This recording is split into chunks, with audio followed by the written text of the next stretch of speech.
and welcome back to the AI Marketers Playbook, where we cover actionable frameworks to help you leverage AI in your business.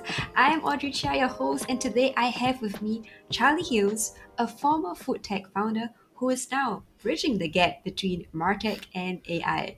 Now, Charlie's current research project is focused on the impact of AI in the retail industry, and after bootstrapping his previous venture, KitchenX, Charlie leveraged AI and automation to drive the company's growth.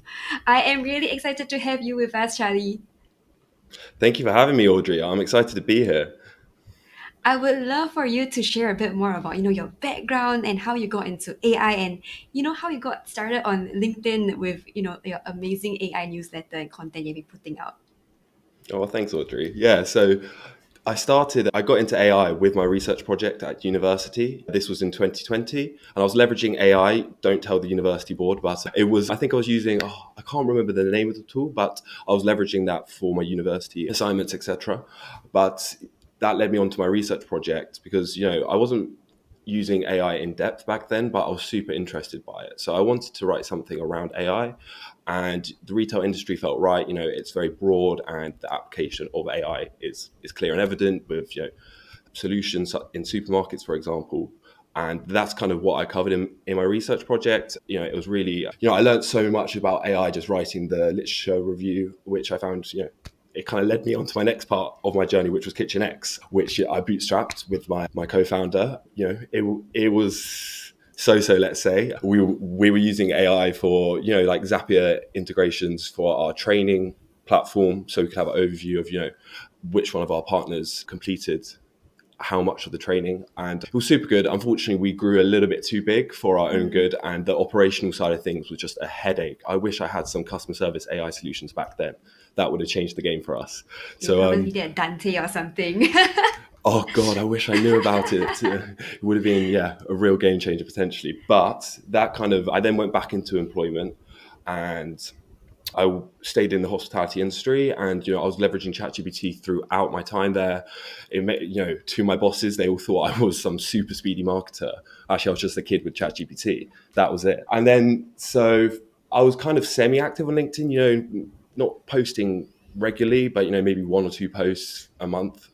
And I was watching the likes of you, Rory, the big dogs, let's say. And then that kind of led me to October of last year when I launched Martech AI, my newsletter on LinkedIn.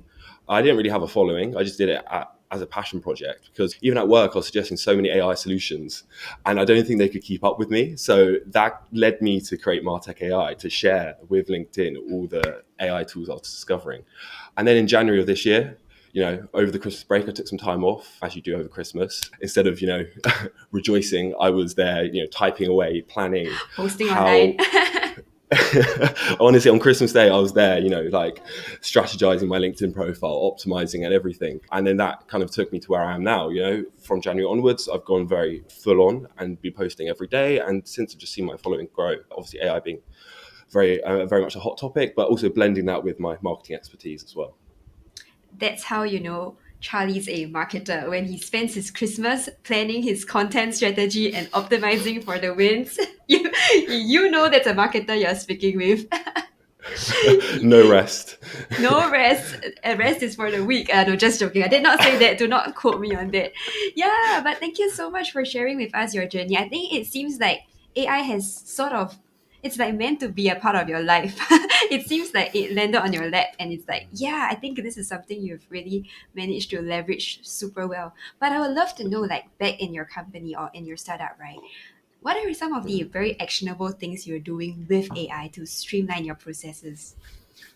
Sure. So, I mean, one thing that I can think of right off the top of my head is my newsletter itself. I leverage AI to write the entirety of my newsletter using Perplexity. When I started it back in October, it was a completely manual process and it did look a bit par, let's say. But, as these things are, it takes time. It's not going to be perfect on the first round. So week 27 I'm on now. I've been posting it for over half a year, and I've got to this point when I've developed a mega prompt which writes the entirety of my newsletter for me, which is it's cut my writing time down by 80%, which is massive.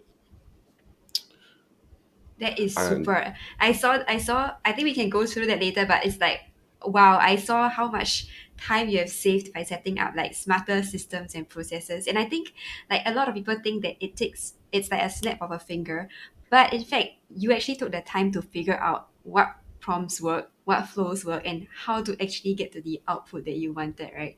And how did that process evolve for you from the very first prompt to where you are at right now? Like how did that work out? Yeah, good question. So I started off with a custom GPT.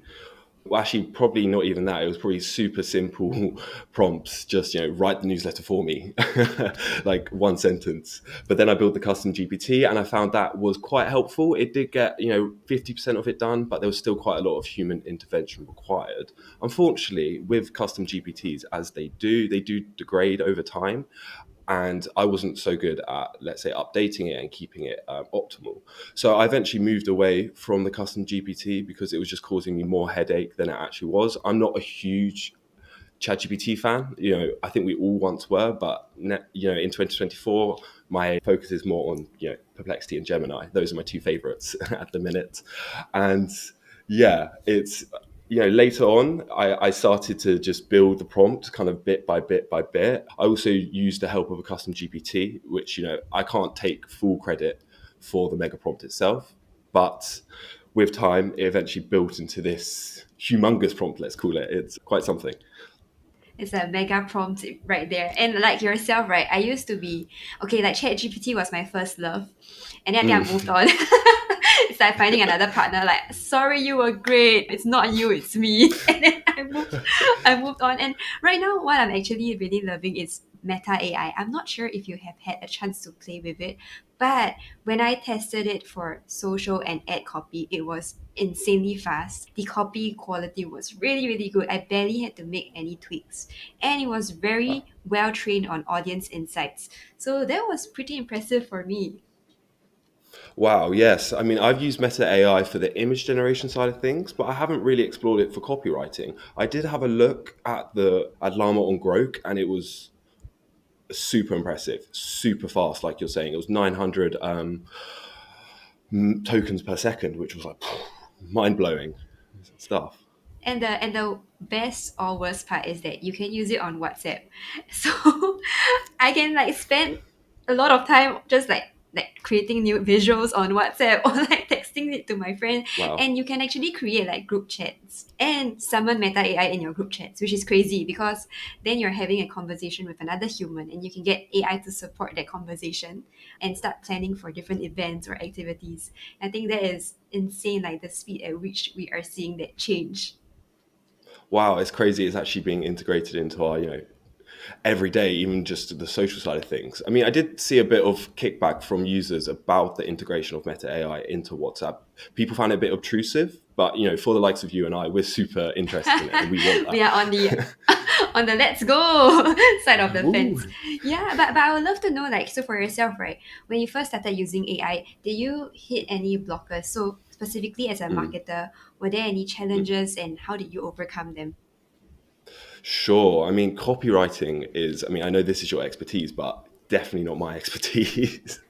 And the combination of a bad copywriter and AI can equal quite bad copy, I must say.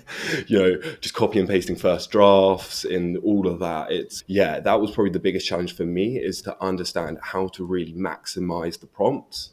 And, with scenario setting, telling, it to take a deep breath and break it down into tasks. That took me months and months to realize, but now I've got to a point when it writes a really stellar first draft for me, and then I just go over and improve it.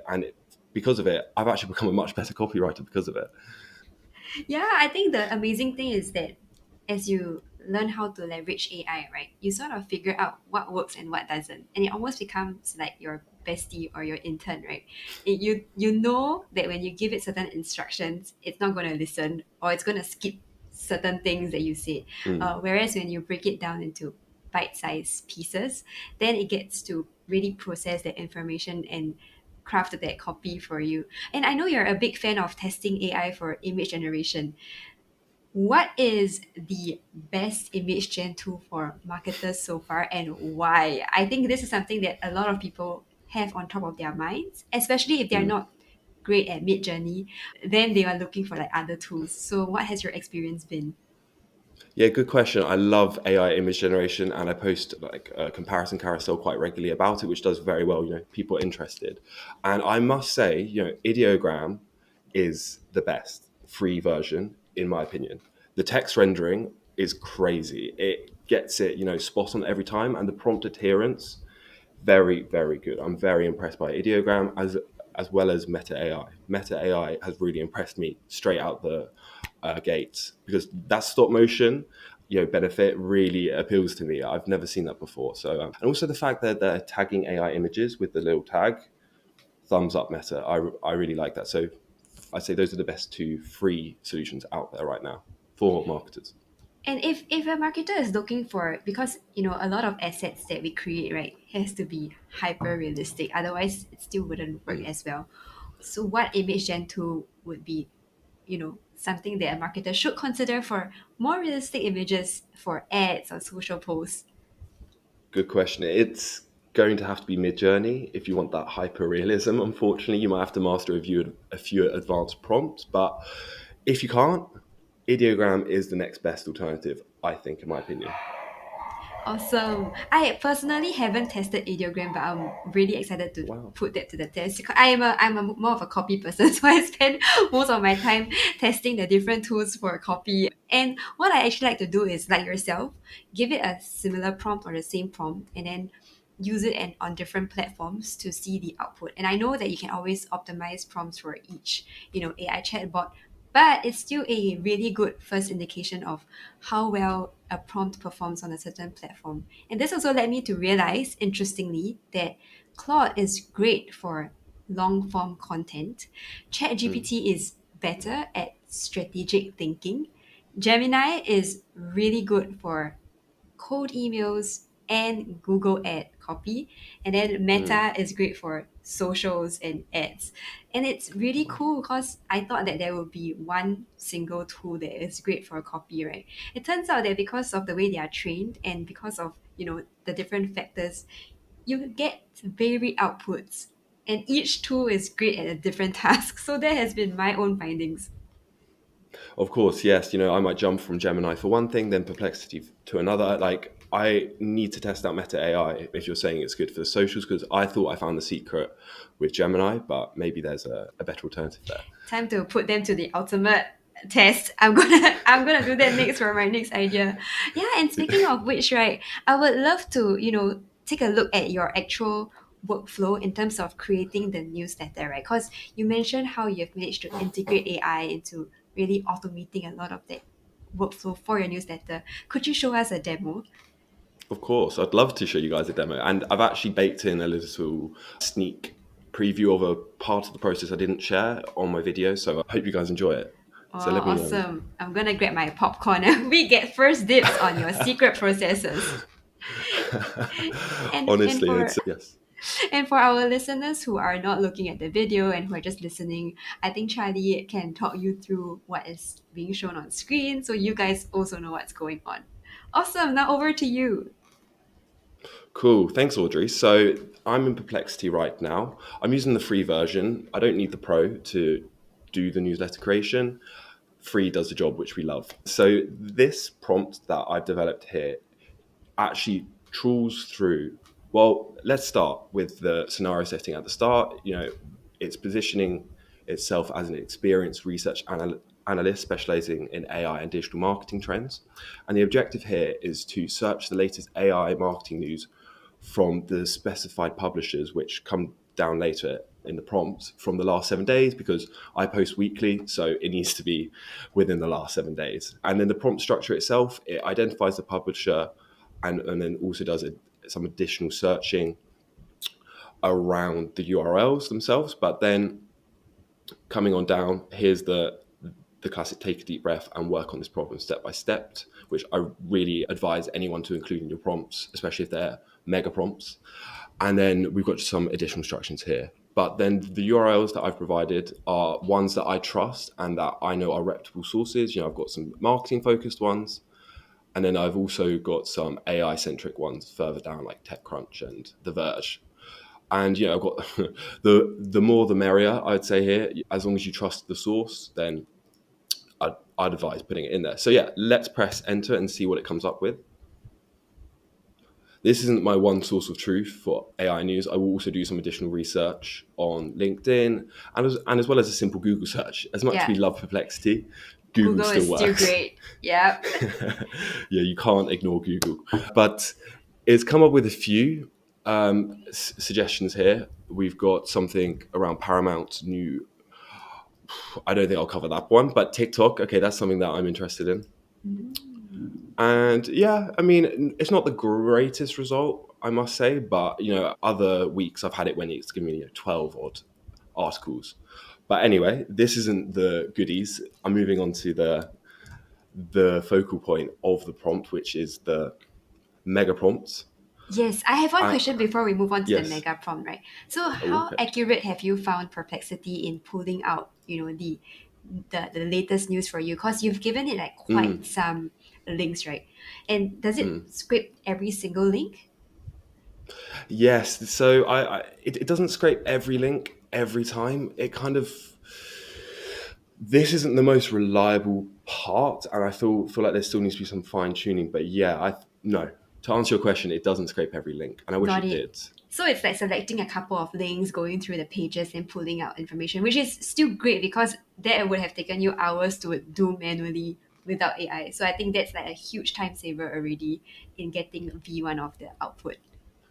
Yes, exactly like you say, it's the version one, and it's the first draft, like with anything AI. And now it's down to me to do some additional research and what other URLs I'd like to maybe include.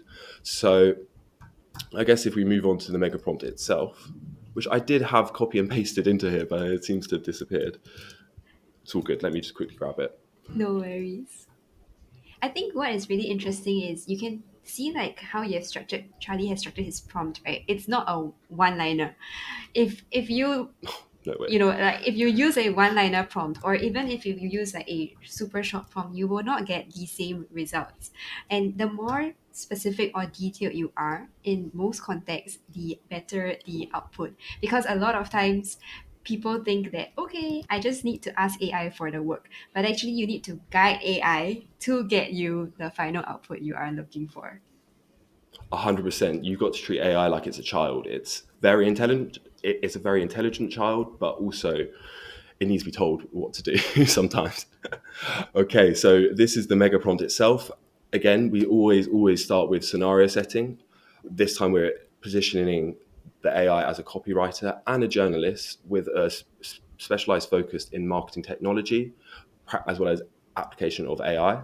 But then also, this is a bit that I like to include with over a decade experience. People often neglect this side of prompting, but I think, you know, give it as much context as possible that you feel is relevant. But anyway, moving on, the objective is to compose this week's edition of Martech AI and instructions, which I found.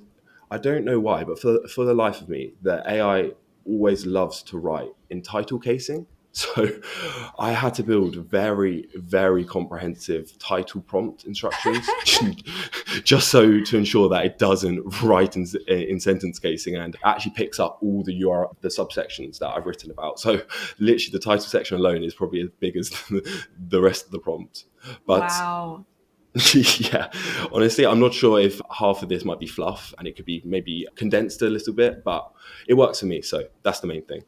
But moving on, so we've got the intro section and also like to include how many words I'd like for Mm. each section. If you're writing maybe blog posts or newsletters, then this is wise potentially because otherwise the AI might spit out paragraphs and paragraphs. And less is more here. Yeah, definitely. And then, and the TLDR, which for those who maybe don't know, too late didn't read, and it essentially just selects all the subsection headlines and puts them in a nice bullet point format, but using an arrow symbol instead. I prefer the arrows; it's a bit more LinkedIn friendly, let's say. And then the section headlines themselves. So this is quite important, and as you can see here, I've put in the Grammarly. Please not today. Um, and then AI, here right? it can't leave me alone. It loves me too much, honestly. And then, yeah, this is the important part for my title. It's only the first letter of the title is capitalized, except for proper nouns. That took me forever to get to, but I'm so glad I finally managed to find the exact wording I needed to ensure that it writes how I want it. And then the URL, that's important for when we embed on LinkedIn. The publisher itself, always important to credit the original publisher, as well as coming into the copy itself. So the overview, no more than 16 words. And then key points, just it's three bullet points, just succinct, write in one sentence. We don't want paragraphs and paragraphs. And then for the marketer's point of view, which is the kind of the unique aspect of my newsletter, bringing AI into marketing. And I've made this section no more than 25 words. And then finally, moving on to cross-referencing and depth of analysis. This just ensures what we're writing is indeed correct. And then it will also integrate additional insights from additional news sources into the newsletter section to make it a more comprehensive and enjoyable read. And finally, moving on to the conclusion. So the conclusion for me is always the same. So that doesn't change. It's the same CTA. And finally, coming on to the URL. So I have 3 URLs this week. I'll probably go away and find a few more. Rarely do I post just 3.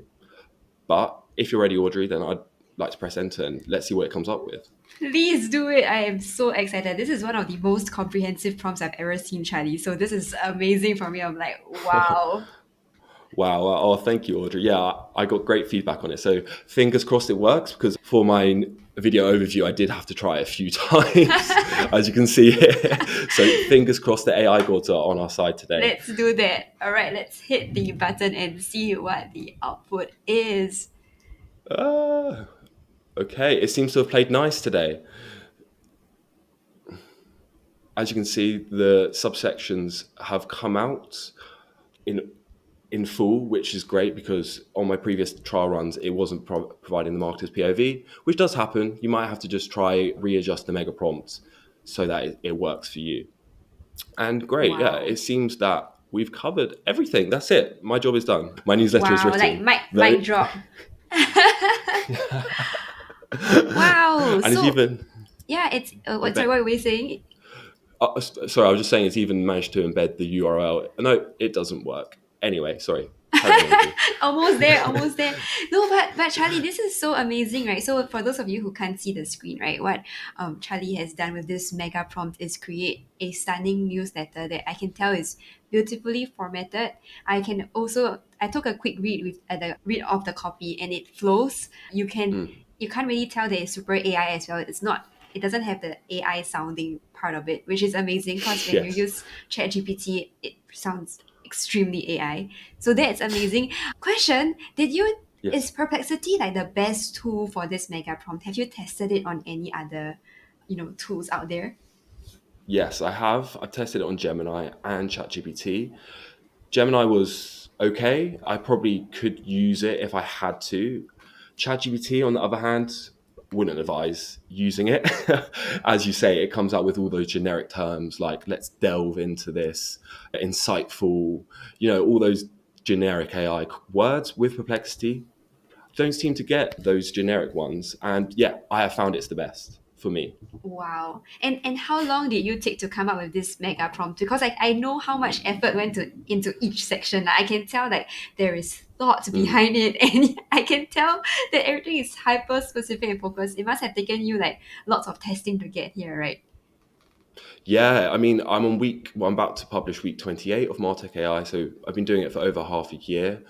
Yeah, the first half of my time writing the newsletter was messy and very manual. The second half, when I started to realize the power of mega prompts, just bit by bit, I just kept adding to it, adding to it, adding to it.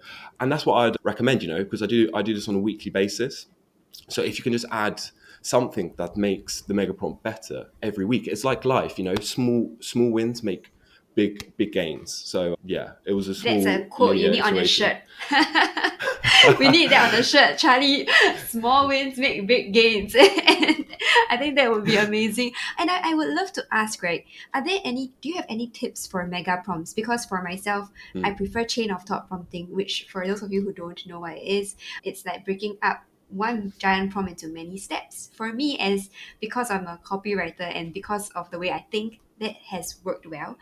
For yourself, right, when you build mega prompts, is there anything you have to take note of? What do you want to include in it? Any tips for people trying to build their own mega prompts? Sure. So always start with scenario setting. That is an absolute must, even with simple prompts. It's so important to set the scene for the AI so it knows how to tackle the task. And then also, like I briefly mentioned, the fact that I've specified exactly how many words I'd like in each section, that's very important because the more comprehensive you can make each section, the better without confusing the AI. That's that's the key thing because there can be conflicting instructions Yeah. in prompts sometimes, and that can really confuse things. But as you mentioned, Audrey, yeah, breaking it down into maybe 2 mega prompts, 3 mega prompts, I think that's wise because AI is good at many things, but not all at once. Yeah. But I think what you have demonstrated here is the power of a mega prompt. This is amazing because my prompts are long, but they are broken into so many tiny bits, right? And this is like me seeing something that is massive for the first time and generating super high quality results. So amazing job. I'm so blown away, Charlie. This is like wow. Thank you, Audrey. Honestly, I managed to impress myself somehow with this. You're like good job. And then pat yourself on Yeah, the back. yeah. Well done, Charlie. Awesome. And I think thank you for this demo. And I would love to No, you're ask, welcome. some other like questions about marketing and AI, right? Where do you see the future of marketing or the future for marketers with the advancement of AI? Like what is the role of a marketer and how do you think, jobs would change?